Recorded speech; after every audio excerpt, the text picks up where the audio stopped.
कि हमारी जो हिंदी पिक्चर है वो चल नहीं रही। खराब पिक्चर बनाओगे तो कैसे चलेगी यार।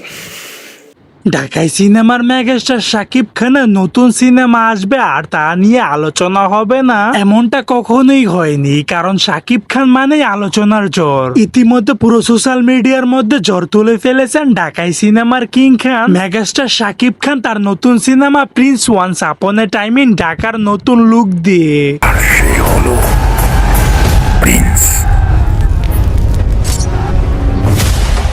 আর এবার শাকিব খানের এই লুক নিয়ে মুখ খুলেছেন বলিউডের বাদশা কিং খান সালমান খান। তিনি রীতিমতো শাকিব খানকে নিয়ে প্রশংসায় পঞ্চমুখ।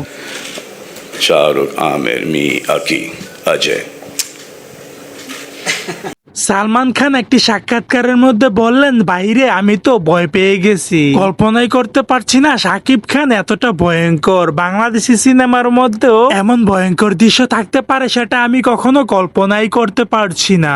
খেলতে আসি নাই, আমি খেলা শেখাতে এসেছি। এবার খেলা হবে আমার নিয়মে।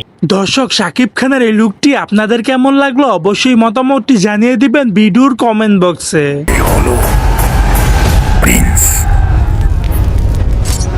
সো দর্শক, আজকের এই ভিডিওটি এই পর্যন্তই। যদি ভিডিওটি ভালো লেগে থাকে তাহলে ভিডিওতে একটি লাইক, একটি কমেন্ট আর অবশ্যই চ্যানেলটি সাবস্ক্রাইব করতে ভুলবেন না।